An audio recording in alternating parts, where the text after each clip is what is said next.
My brother generously invited us to stay at his home without charging us rent or utilities. As someone who manages finances for a living, I was grateful for the arrangement. My husband, Stephen, is a mechanic, and we live in the house where I grew up, a property that holds deep sentimental value in my family's history. This house was once the headquarters for my father's business, which my brother was expected to inherit. He pursued a degree in economics, furthering his studies at Oxford University, and after gaining valuable knowledge, he returned to New York to join our father in running the business. When our parents decided to retire and relocate, they handed the business over to my brother and gifted me the house. Stephen and I decided to make it our home, conveniently located near public transportation, shops, hospitals, and schools. The house suits our needs perfectly and will continue to do so even after our children leave. We felt profoundly grateful to our parents for this gift and looked forward to building our future in this home. However, our peace was soon disrupted by frequent visits from my mother-in-law. She often asked about my parents' finances, given their history as business owners. Questions like, "Angela, how much money do your parents have, and what will you inherit when they pass?" made me uncomfortable.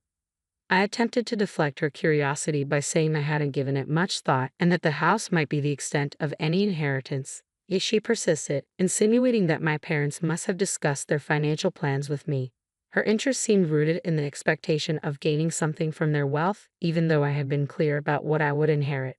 This situation created unexpected tension and made me uneasy about her motives. I chose not to share my concerns with Stephen, who is particularly close to his mother, hoping to avoid further complications. Then, an utterly unexpected event unfolded that took me by surprise. It was a holiday morning, around 7:00 a.m., when the doorbell rang unexpectedly. Upon opening the door, I was greeted by a mover, leaving me both shocked and confused.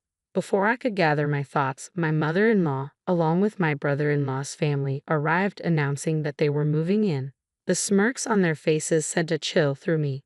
My husband, awakening to the commotion, seemed unfazed by the situation. When I confronted him about the situation, he simply asked, "What's the problem?" He pointed out that our house had plenty of space for everyone, as if it were perfectly normal for them to just move in. The surprises kept coming when my sister-in-law cheerfully declared that they had been invited by my brother. She explained that they wouldn't need to pay rent or utilities and were looking forward to our hospitality. Meanwhile, my brother-in-law began intrusively inspecting the rooms, deciding aloud which he preferred based on the sunlight and instructing Stephen to clear out our belongings. As this surreal scenario unfolded, I felt a sense of vertigo from the shock. This was our home, yet they were behaving as if they owned the place, opening doors and claiming rooms. My mother-in-law and sister-in-law had already been quite overbearing, with my sister-in-law rummaging through my bag without permission on previous occasions. Their audacious behavior continued to encroach on my personal space, and my patience was wearing thin. This was the last straw. Frustrated and determined, I finally stood my ground. "This is my house," I declared. "Why are you acting like you own it? I've had enough. I want everyone to leave." The time had come to reclaim my space and restore peace to our home. Typically, I am composed and not one to raise my voice, but watching them take over the house my parents had entrusted to me pushed me to my limits. That's why I lost my temper and shouted at all three of them. However, the situation escalated unexpectedly when one of them retorted, "How dare you talk to us like that? You're the one who should leave." Shortly after, I felt a sharp sting on my cheek and realized, with disbelief, that I had been slapped. The pain throbbed painfully, and in that instant, something inside me broke. Living with people capable of such disrespect was unthinkable. But this house was mine, and I wouldn't allow them to treat it like a free hostel. So, I made the difficult decision to leave, if only temporarily. I quickly packed some essentials and found a monthly rental apartment to stay in for the time being. This meant I would have to commute to work, but it felt like the only viable option at that moment. Once settled, I called my parents to explain the ordeal. Even through the phone, I could sense their outrage. My father, who has always balanced his roles as a strict CEO and a loving father brilliantly, was particularly upset. I hated bringing them into this mess, especially as they were finally enjoying their retirement, but I had no choice. My rightful home was being encroached upon. While I adjusted to life in the rental apartment, I couldn't shake the feeling that my husband and his family were getting too comfortable in my house. Motivated by suggestions from my brother and father, I decided it was time to take further action. A few days later, during a break at work, I checked my phone and saw dozens of missed calls and messages from my husband. I knew exactly why he was trying to reach me. It was time to address the situation head-on. But this time, I would be prepared and not alone in my fight to reclaim what was rightfully mine. In response to the untenable situation at home, I took a firm step and contacted the utility companies to disconnect the electricity and water services to the house. Our home was entirely dependent on electricity. Without it, nothing would function. We hadn't installed solar panels yet, so there was no alternative power source. Given the current heat wave, I imagined living without these basic amenities would be quite difficult. This action likely prompted the flurry of calls from my husband, who was probably trying to manage the sudden lack of utilities. Just as I was about to dismiss another call from him, my phone rang again during my break. "Hey, what's going on? There's no power and the water isn't running. Did you cut off the electricity and water?"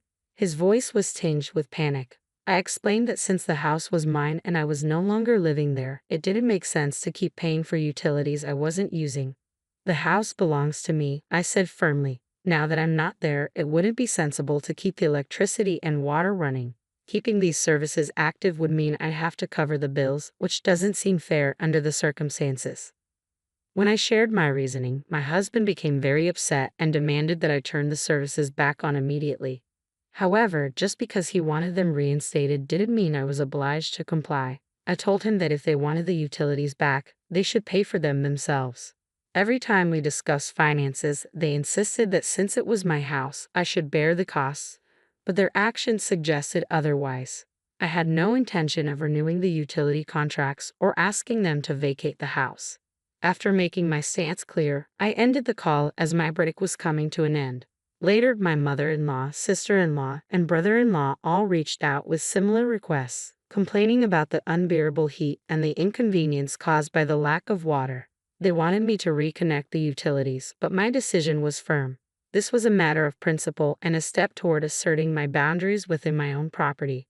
After hearing their complaints, I firmly told them to handle the situation themselves and hung up the phone. I suspected they were just being opportunistic, hoping I would cave so they could continue living comfortably at my expense. However, even after a week, there was no sign of them leaving. Realizing I needed to take more decisive action, I consulted a lawyer from my father's company. I explained the situation and requested that he send a formal notice to my husband, accusing them of trespassing. They had entered and occupied my house without permission, essentially forcing me out and treating it as their own. In the notice, I made it clear that I was seriously considering legal action. This move shocked my husband. Surprised and anxious about the legal implications, he approached me, hoping to find a resolution. I was aware of their concern for their social reputation, and it felt like a turning point in our struggle for control of my home. I knew that the threat of a lawsuit would weigh heavily on them. Despite their desire to maintain their lifestyle, they were caught in a dilemma: face legal consequences or convince me to let them stay. I could see through my husband's intentions, but I refused to listen to their pleas or relent to his requests. In a moment of frustration, my husband exploded in anger during a call at work, demanding that I drop the lawyer and accusing me of acting self-righteous. Despite his loud outbursts, I remained calm and unfazed, merely annoyed by his audacity to claim rights over my property. No matter how much he protested, my stance was firm. If they continued to squat in my house, legal action was inevitable. I ended the call, feeling that further engagement would be pointless. I had already discussed potential divorce proceedings with my lawyer. Later, when I returned home, I found missed calls from my mother-in-law and sister-in-law. Choosing not to engage any further, I blocked their numbers to avoid more disruptions. The looming threat of legal action proved too much for my husband's prideful family. Realizing their position was indefensible, they packed their bags and left the house. With the assistance of my lawyer, the divorce negotiations proceeded smoothly. I arranged for a professional cleaning service to refresh the home, and after living separately in a monthly rental, nothing compared to the comfort of returning to my own now sparkling clean space. The peace and autonomy I felt were truly liberating. I felt a sense of triumph, reaffirming that my decision to stand up for my rights and reclaim my space was worth it. After moving back into my house, I recognized that it needed some updates and repairs.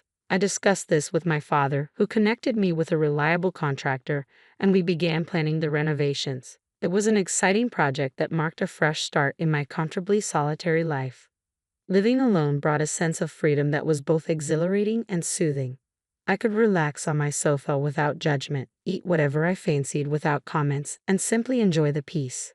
However, this tranquility was disrupted 5 months into my newfound solitude when I started receiving calls from an unknown number. Initially, I assumed it was the contractor and ignored the calls, but they kept coming. Eventually, I answered, only to find it was my ex-husband, the very person I had recently divorced under strict legal agreements that prohibited us from contacting each other. Confused and irritated by his breach of our agreement, especially since he had changed his number to call me, I demanded to know why he was reaching out. Ignoring my questions, he pleaded with me to listen. Despite my reluctance, he explained his situation. His company was facing a severe financial crisis, resulting in a significant salary cut. Additionally, his mother's health was deteriorating, preventing her from working, and his sister-in-law and her husband were also in financial trouble due to unstable employment, with most of her earnings going toward her husband's debts. As a result, my ex-husband and his family were struggling to make ends meet. Hearing this did little to stir my empathy. The memories of how they have forcibly barged into my home, assumed control without my permission, and even tried to push me out were still fresh. Their previous disregard and disrespect made it difficult for me to feel anything but disbelief at their current plight. I told him that his difficulties were his to manage and reminded him of our legal agreement to cease contact. As I ended the call, I couldn't shake the incredulity that people who had treated me so poorly expected sympathy or help from me now. I listened, devoid of compassion, as my ex-husband described their dire circumstances. We're in serious trouble. We might not be able to pay our rent or even buy food tomorrow. We used to be a family, right? Please help us, he pleaded, his voice breaking with emotion. Yet his words did nothing to sway my resolve. I vividly recalled my struggles and how, when I needed support, my ex-husband did nothing to help. He, along with my mother-in-law, had always looked down on me. My sister-in-law and brother-in-law joined in as well, mocking my appearance and traditional views without a shred of concern for my feelings. My mother-in-law not only escalated situations but relentlessly pressured me to have a child, pushing herbal concoctions on me, booking unnecessary medical appointments, and even spreading damaging rumors among our neighbors about my ability to conceive. Reflecting on these memories, it became clear that there wasn't a single redeeming moment in my marriage. The man who had once been kind and supportive transformed into a mere puppet under his mother's influence after we wed. I remembered a particularly vivid incident when, after returning from an appointment, I learned that my mother-in-law had visited our home, crying to my husband about wanting to befriend me while simultaneously slandering me at every opportunity, both privately and publicly. My sister-in-law and brother-in-law would ridicule me, laughing cruelly at my expense. With such a history, how could I even entertain the idea of helping them now? No matter what you say, my feelings remain unchanged. I cannot help you, I asserted firmly, resolute not to allow their current plight to drag me back into a cycle of manipulation and disrespect. I'm going to hang up now, and please never contact me again. With that, I ended the call and immediately blocked the new number. Knowing my ex-husband's persistence, he might try to change his number and reach out again. But I was determined to maintain my boundaries against any further attempts from him or his family to draw me back into their troubles. Over the weekend, I planned to change my phone number at the store to avoid any further harassment. But before I could do so, my ex-husband and his family broke the agreement established through our lawyers. Unexpectedly, they showed up at my house around 10 p.m., banging on the door and yelling for me to open up and help them. We're family. You should help us.